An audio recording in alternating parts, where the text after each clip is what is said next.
I want you to think about your teams in AI. The fear is real. The fear of it is very real. So if you as a business leader ignore talking about it, ignore thinking about it, don't build out a strategy to where people know how they fit into it, I'm here to tell you they're going back into a shell and you're not getting good information about how it could actually work best in your organization.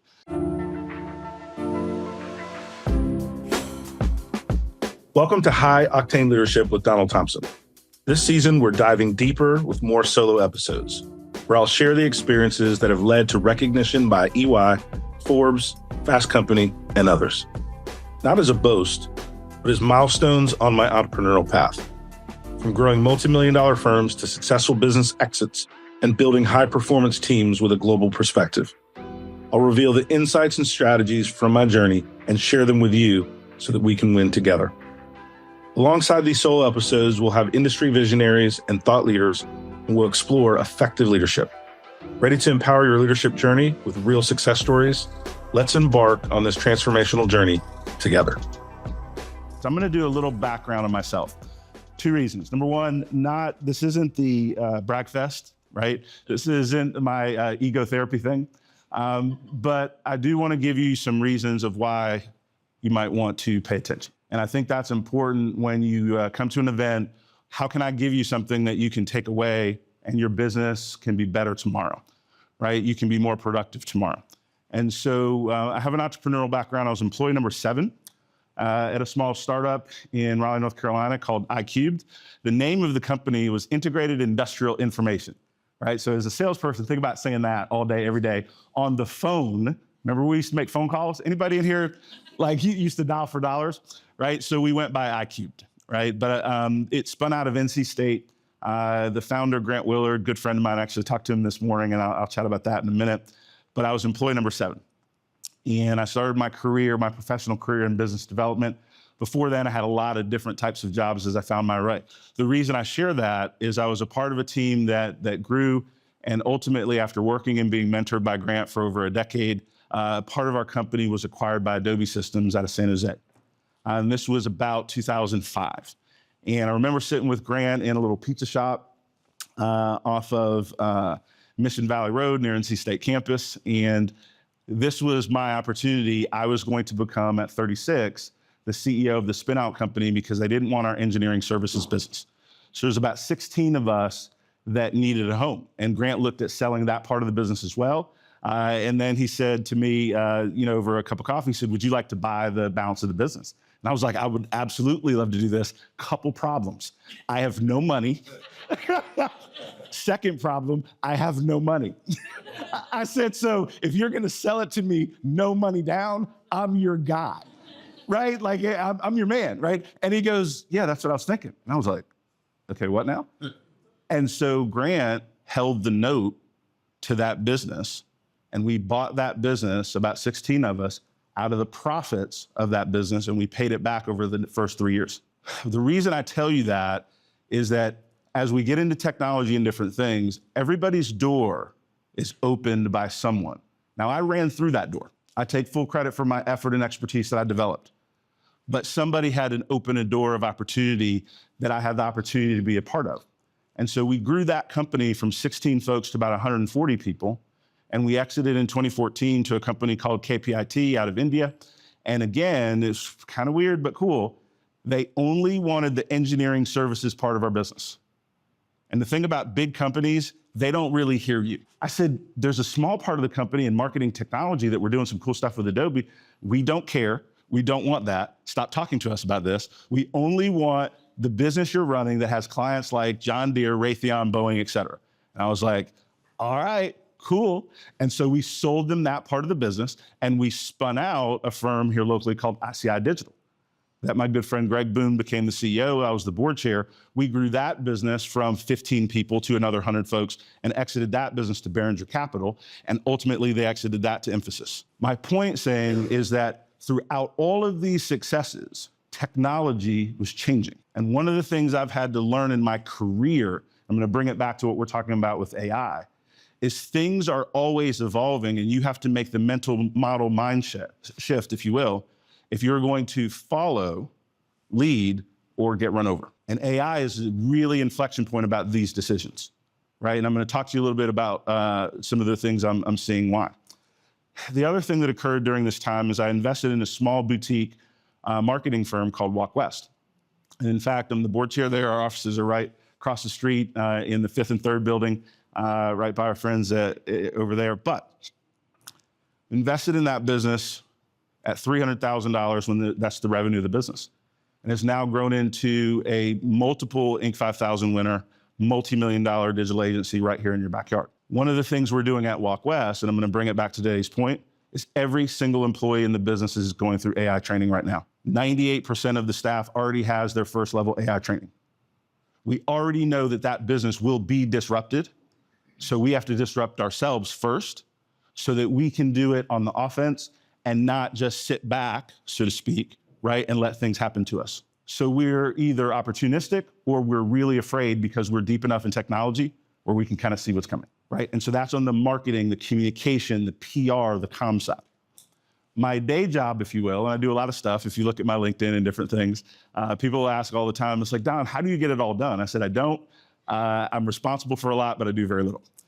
And so don't worry about my sleep or anything like that. It all works out. My claim to fame is working with, finding, and recruiting really, really talented folks.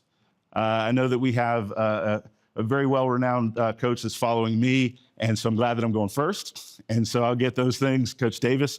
But I'm the son of a football coach, is the last thing that I'll tell you. So I grew up knowing that winning and losing mattered. I didn't grow up where everybody got a trophy.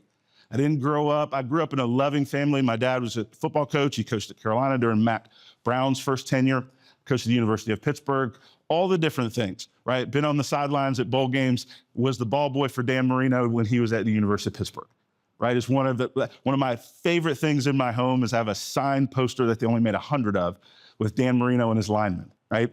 And so I've been around sports my entire life. Here's how we now want to cycle it back and think about how does it react to AI? Think of all the analytics in sports. Think about Chris's presentation, and I caught the tail end of it. I'm glad that we're recording it because I want to catch it all. But here's one of the things that you might have heard. Towards the end, maybe the mic went in and out a little bit. Do you all hear that? Just went in and out a little bit. No big deal. Here's how cool AI is. Our team here from Walk West is not going to panic about that. They're going to run all the sound through an AI simulation tool. It's going to bring it up to the best level.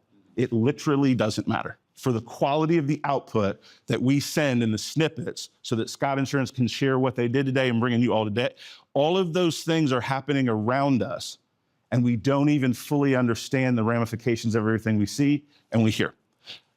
I was talking with as I now get into our presentation and our conversation, I'm going to talk for a little bit, but I want you to use the pads and pen in front of you. And anytime you have a question, write it down. What my biggest gift to you could be is that because of my role, I just recently rolled off the board of ECU Health, $2 billion healthcare system. I've been working in healthcare and seeing how they're managing technology. I sit on the board of Easter Seals, which is a $150 million nonprofit. They serve 20,000 lives in North Carolina. And I didn't know that until I served on the board, but a very, very big business in terms of technology and infrastructure. Right, I talked to you a little bit about Walk West. My day job is I'm the managing director for workplace options for the Center of Organizational Excellence. And so it takes my background as a student, as a coach, as a son of a coach, and I do that with business leaders on a global basis. The reason I'm excited about that is I have a lot of points of view, not necessarily the knowledge I have, but things I'm seeing and the way businesses are adopting AI, the way businesses are making leadership decisions, the way businesses are looking at whether they're going hybrid or not. And so I would recommend, and this may be a little bit on the ego side, you write down your questions and ask them and get as much free consulting as you can. Because number one, people with knowledge love to share it. I'm guilty, right? They love to show you that they got the mental goods, right? Number one. And so because I want people to gain value. But number two, right? It just makes good sense if I'm working with all these different companies to get some of the questions you may have, whether it's AI or business trends, while we're here. Final thing before I get into the meat of the presentation. And I'll do that pretty quickly because I do like to get to the interactive point a little bit. The final thing that I'll tell you, as we think about artificial intelligence and we think about business and growth, I sat with someone and they said, well, Don, do you think AI is a fad? And I said, it's scary if you think that. And then I got to answer the question. I say all these thought bubbles in my head. that I've learned that it is financially productive for me not to say everything I think. That was somebody was asking me, the question people ask all the time, what would you tell your younger self? And I had to tell myself, like, shut up. People don't want to know your truth, right? You know what I mean? They don't know. You got to let them ask 3 or 4 times before you give them, give people bite sizes of truth, right? Because I was creating enemies because I just wanted to tell it to people straight. And they didn't like it. They didn't want to hear it. And so now I put flowers on things. And so I'm also a florist. I'm a conversational florist. All right, so here's the thing that I would leave you with. When you think about artificial intelligence, and I do have folks that are asking me about how much they should invest in it, how important it is, does it affect my industry? I ask them questions before I even answer it. I said, do you understand how much money Google, Apple, and these major tech platforms are investing in this space? No, usually, no, I don't know exactly, but I know that it's a lot. So think about collectively trillions of dollars, right? And so then you have to step back and say, wait a minute, there's certain things in life where there's knowledge layers and there's knowledge levels, right? So one of the things in technology is I don't assume that I have all of the knowledge levels that I need. So I watch people that have 10 to 15 to 20% higher knowledge levels, and I'm watching what they do, right? I'm listening to a good friend of mine, his name is Brian, who was a former very senior development leader at Google. He's since left in different things. And here's what he said. He's a computer science major, Park Scholar at NC State, business partner of mine, scary smart is really the background, right? He could just put that on his resume, you'd meet him and it would work, right? He said, Don, I've been writing code for decades and AI is almost as good as I was coming out of school and it's only getting better. I'm scared for the next generation and how they're going to survive if they don't understand how AI is changing the game. I'm not concerned because I'm now managing technology people. I'm managing technology strategy. AI is not going to do that for companies initially. But if you look at the first layer of work that people are doing, AI is going to disrupt that and already has, right? There's a company that we're working with that all of you probably do some level of the business with, but I won't name drop for fear of lawsuits and it's just inappropriate. But they laid off thousands of people that were working in a department and replaced it completely with AI. Here's the thing they didn't understand, is it scared the other 30,000 people and they lost a tremendous amount of productivity that they didn't fully understand for the line of sight productivity that they could get with the technology. And so one of the things we'll talk a lot about is AI adoption. And so hopefully with my background, with a little bit of a primer on AI, we're at a point to where there's a good use case, right, for your time for us to talk together. The other thing that I'll tell you, and then we'll kind of dive in, enough about me, and I covered these slides. I'm gonna get right to it, is I'm a work in progress. So I'm gonna say some ums and ahs. I enjoy speaking in public for a little bit, but anybody that knows me well is I'm a stone cold introvert, right? And people are like, no, man, you're lying. All right, I'll tell you this story. I'm telling you this one story. This is good. But then I'll be completely relaxed, and then I'll go good because I still get nervous every time I do it. And someone asked, well, why do you still get nervous? And that was when I was playing football, when I signed my scholar, all the things. It's because of how much I care, right? I want to do a really, really good job for anyone that I interact with. And so those bubbles are because I want to make sure I get it right for the folks that trusted me and your time. And so if I have any flubs or different things, I'll talk through it and push through it, but that's where I'm coming from. So I'm ready to go on the stage. Maybe there's 1,000 people going to be at this meeting. So we do a prep meeting, right, with all of the speakers, maybe 2 to 3 weeks before the thing. And the leader says, go around and tell everyone something about yourself that you wouldn't be on LinkedIn, that you wouldn't know, and different things like that. So people shared their hobby. They just shared different things. It was just a cool moment, right? And I'm feeling like this is a psychologically safe space, right? So I'm like, cool, because if you meet me, like if you sit across from me in business or you hear me talk or listen, I got this money I'm trying to make. You know what I mean? Like I'm not looking for the psychologically safe moment. I'm not thinking emotively about how I care. It's like how I win, how I grow, just the way my mind works. But I'm in this meeting and people are sharing and I'm like, I'm gonna share. I don't usually share. I was gonna say something superficial or else, but I'm gonna share. So it gets to my point. I said, well, I said, independent of my personal persona and different things like that, and the branding and what I do for a living, I'm very much an introvert and like to keep to myself. And I get energy from time to myself and reading and different things. And that's how I recharge. And the person in the session, who's a friend of mine, goes, hey man, this part wasn't for lies. He's like, Don, I've known you for 10 years. And he said, there's no definition of you introvert. And I was like, well, I shall not share again. Right? Now, my stories have a meaning, and I promise you they do. I just told you vulnerably of something that even as a very strong, high energetic, highly functioning business leader, right? In terms of the way I think about myself, my mental health, well-being, my ability to succeed in the marketplace.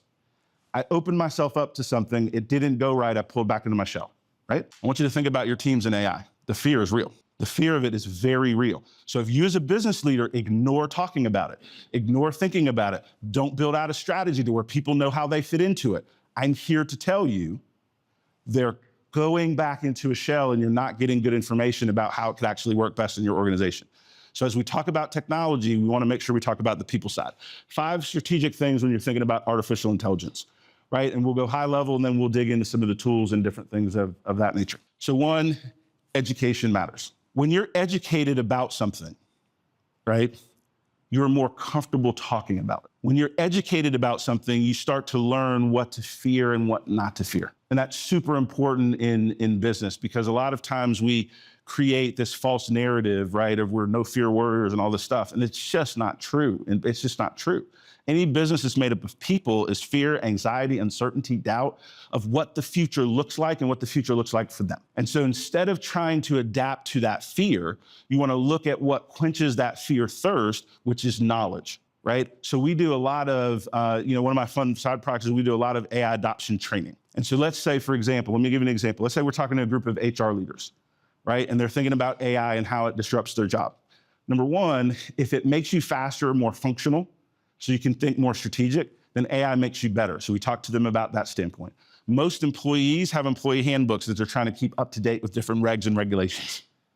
AI is beautiful for that. So what we do is we educate and then we start to experiment with very small use cases where people can see immediate value. So again, if you educate me about something and then I experience value, now all of a sudden you're developing momentum with me. You're not sales pitching me. You're not beating me over the head with it, right? All you're doing is walking me down an information highway in a manner that I can accept it. I was talking with a sales professional the other day, and I love talking to very successful salespeople because they know the only thing they have is time. And I was talking to this sales professional about why AI mattered to them, right? And we had 30 minutes on the schedule.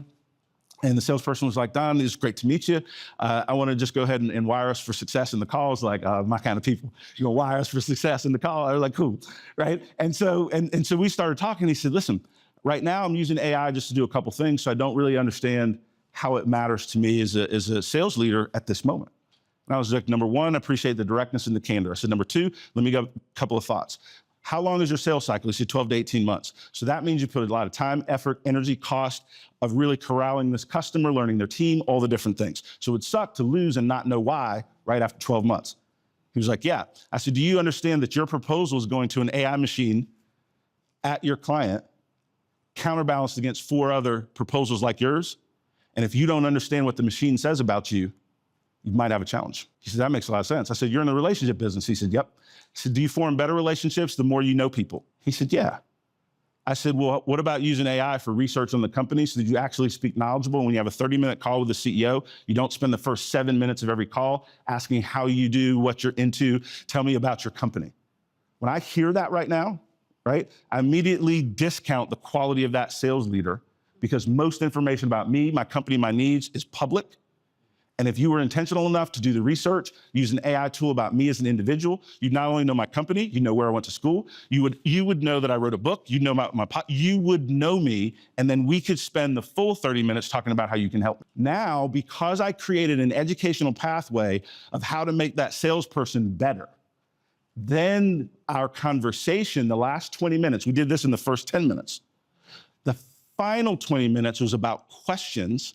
And we actually were highly productive in that 30-minute conversation. And so when we think about artificial intelligence, don't think about the technology of it. That's actually the easy part. It's really interesting. That's actually the easy part. The hard part is getting people to change in a meaningful way with pace, because most people are allergic to change. If you go into your car, and I don't want to presume, but this looks like an audience where everybody's got reasonably newer cars, right? I'm just going to make that assumption. If you don't, my bad. Right? You might be saving, it doesn't matter why, it's not going to hit you the same way, right? But most of us have pre-programmed stations on our dashboard. Is that fair enough, right? With radio or Sirius XM or whatever things you're using. Now ask yourself, how often have you changed those pre-programs? I mean, sit with that for a minute. Literally, when you get in your car, sit with that a little bit. That means we don't like change. We're not actually interested in change. I have 3 or 4 political stations I listen to, 2 or 3 business stations I listen to, 2 or 3 hip hop. Yes, I'm still cool, right? I still listen to Shady 45. Come on now. Let's understand who we're talking to now. I still got it. I could do the wobble wobble. This is anyway, right? But we don't change them much. So that means when we're talking about these new things, right, we've got to get the education right to encourage people why to change, because people will change when they see the personal benefit, not the corporate benefit. People will change when they see the personal benefit. I was talking to, so I went to an event at UNC, this was about a year ago, and Julius Peppers was being honored he was in the College Hall of Fame, and then also the Pro Football Hall of Fame. And my dad coached Julius Peppers from freshman all the way through when he left. And so we were invited to these things, and then we went to Vegas, and we're at his table at the ceremony for the College Football Hall of Fame. And here's why I'm telling you this is cool. So while I'm fine with my dad, I'm always asking him questions, because coaching and business and leadership, and Coach Davis will talk a lot, they're very similar, not same, but there's a lot of similarities, right?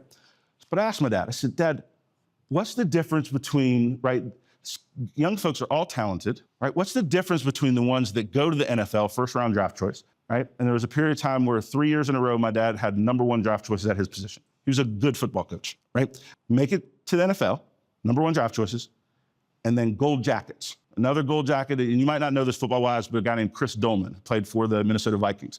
My dad coached him at the University of Pittsburgh. So I've been around this stuff, just sports all my life. But here's the point. This isn't a sports point, it's a business point. I said, Dad, what's the difference between those that get to the pro level and those that are the best to ever do it, right? He said, 2 things. He said, 1, they're willing to do things they don't fully understand for the outcome that they want. That makes them more coachable. That's number 1.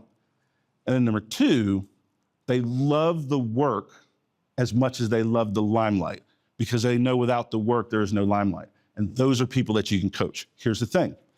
Don't try to adopt every person in your organization.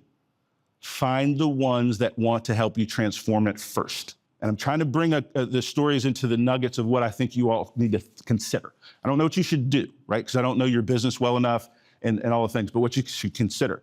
So people have AI task force and different things. I don't really love the word task force. Just find people that are AI curious and load them up with tools, give them some experimentation projects, and then things that they find, highlight to the team they're learning. Because that peer communication is going to be stronger than top down, right? And so that's another thing that we're finding with AI adoption in organizations. Then when you execute, you want to do small pilots so that the risk of failure doesn't impact today's business, right? Those of you that have strong technology businesses, infrastructure, and different things, you'll understand this, or your IT folks understand the construct of a sandbox, right? The sandbox is where you play with the new technologies that have no risk to the current way you're doing business. And you take these experimental projects and you run it in a sandbox. You run a simulation on 2-year-old data, decisions that you made in the past, and what would the decision process have been if we had leveraged artificial intelligence. So you're not taking any commercial risk, but you're preparing for the future, which is de-risking the future. And so we have a package where we work with folks in doing that. There's a lot of ethical concerns with AI. How do I deal with customer data? How do I deal with bias in AI? And these things are all very, very real and should not be ignored, right? When I ask AI early on before I train mine, I'll talk about that in a minute, show me the perspective of a business leader, give me an image, X, Y, Z. It always shows a middle-aged white man. Now, if you understand prompt engineering, then you just add the word, show me a collection of business owners from varied backgrounds. That simple statement reduces its inherent bias. Why does AI have inherent bias? Who built the machines? What do they look like? What schools do they go to? doesn't make them bad actors. It simply means it is what it is. I've served on I'm emeritus, so it's the title they give you and you don't go to all the meetings anymore, but you still get a search. So I'm an emeritus member of the Strategic Advisory Board for Computer Science at NC State. And one of the times we had Steve Wozniak, the co-founder of Apple, that came in and did some speaking and different things. Do anybody have the Apple card, right? Well, Steve, co-founder of Apple, he and his wife, all their assets are shared. He said, we do not have separate assets. They each applied for the card. He came back with a higher balance than his wife. He was very upset, but there was bias in the machine. And so when you think about AI and how you implement it, think about ways that you can understand prompt engineering and different things so you can manage bias as a process, but don't let that ethical lens keep you from taking the strategic business lens. Most of us are capable of walking and chewing gum at the same time.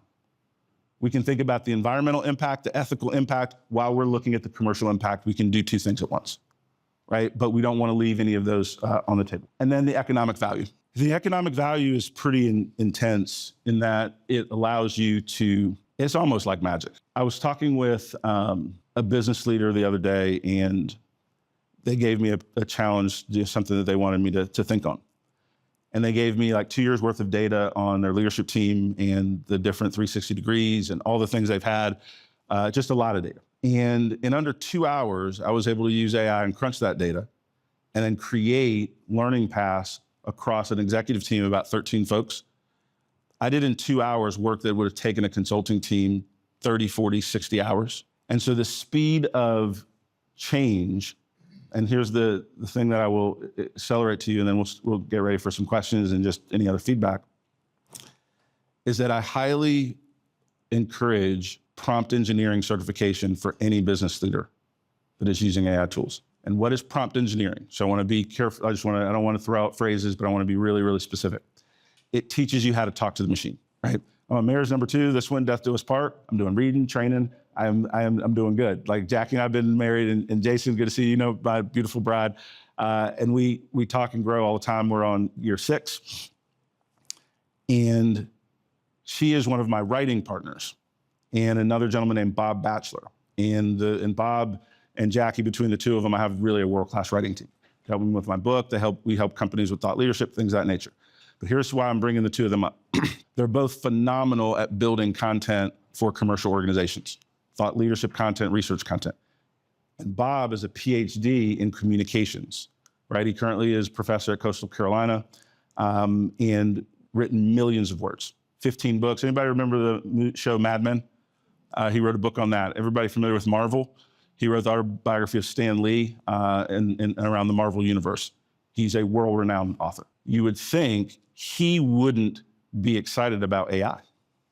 The reason I use this use case is everything's flipping on its head. The people you think wouldn't be for it actually are seeing it as a career-enhancing tool because it makes them faster and their expertise even stronger, right? And so one of the things that Bob and myself and Jackie have done as we've gone through our training and different things is if you take an hour a day from here, let's just say I help you be more curious, right? Number one, the free versions are trash. You're not using AI if you're using the free versions. Pay the $20 a month. Just pay it. Just trust me. Just pay it. It's month to month. You can try it, not like it. But they're built as a teaser. They're not built for you to actually see the full performance of the tool, right? So number one, get the paid versions. Number two, even if you don't get certified, really start studying up on what prompt engineering is. So this is back to Bob and to Jackie. They've probably shaved 30, 40% of the time off of everything they do in a content path. And in one of the teams we're working on, we're looking to hire a couple of new folks. And here's what's changing. We're not even talking to people that are not AI fluent or curious enough to get the certification and drive forward. If you were looking for a strategic advantage, if you're a CFO, a COO, XYZ, think about the amount of time it takes you to close your books. Think about the amount of time it takes you to analyze an M&A transaction. Think about the amount of time it takes you to vet 32 candidates for an executive role. If you're not using AI to automate those processes and give you first level impact, you're slower. And here's the thing about business and sports and life, speed matters, right? And so these are things that when I talk to people about AI and AI adoption, to really get them thinking and thinking through. The other thing that I would tell you, and just throw some numbers here, 97% of senior business leaders whose companies are leveraging AI report positive results from their investment. 75% of executives plan to invest more than $25 million a year. I don't know what your story is technology in your business. That's not for me to say. But you should think about how AI fits in, who you should be working on to bring in, or who you should be training within the organization. Some people get somebody that can go train the trainers, but I highly recommend that we move with some reasonable pace to get there. Talked about that already. All right, last couple of statements, and then I'll open it up for questions because I want to be thoughtful, Matt, of time, and I can get going. And so I look at my watch for those things. Okay, thank you. You know, we can't outrun kind of our past experiences, right? But think about a tool. Here's the analogy I want to use. How many folks cut their own grass? Just raise your hand if you do. How many folks have somebody cut their grass, right? And this isn't a judgment zone. There's just two ways to think about it. So right now I'm talking to the folks that cut their own grass, okay? Because this kid, right? I'm talking to you cut your own grass, because you enjoy doing it. I don't relate to that, but I respect your, like, just a safe place. I respect your ability to do it. I'll tell one other story about my dad in coaching. So he was at East Carolina before he was at Carolina. And he had 2 days, and I had 2 days at Greenville Rose High School. And this dude decides he still wants to put in new grass. So at 5 o'clock in the morning, before each one gets to practice, we're going to a neighbor who's got like an acre, and they've got this zoysia grass, this awesome grass, and we're getting plugs with flashlights. Then we're going and putting down the grass, turning the water on, then we each go to practice. That is why I do not cut my own grass. I know how to. I can work the machine, I can change the spark plug in it, I got you. Not gonna do it. And so growing up, son of a football coach had its advantages, but it also had some PTSD. And I remember when I used to go to the training camp when they were at the University of Pittsburgh. And so I was, that we could go as long as we were willing to work. And so I worked with the equipment people and washed the clothes and stuff like that. As long as we had a job, we could hang out with the team and different things like that. Here's the reason I bring this up and come back to adoption. On a football team, everybody has a job and everybody has a role. And one of the things the equipment guy said, even before I went in the equipment room, is if a guy has wet socks, that's not healthy for him, right? You could create something that's not important. So you make sure the socks are dry before you put them in the thing, right? The helmets, the guys take pride, right, in the way their helmet looks, in the way it fits. And so you need to get to know the different players on the side of the lockers you're responsible for and understand any quirks. Because when they get out on their field, we don't want anything about their equipment to distract them from doing what we need to do to get to a bowl game, to get whatever, right? I was assigned a job, now watch this, but they did a good job of assigning me a job and telling me the meaning of that job to the big picture, even though I was the ball boy. You have to teach people what AI means to their job, what they mean to the company, that AI is not here to replace them. If we upskill you in this arena, we're gonna make you more valuable here at our company and more valuable for you career-wise, whatever you should do in the future.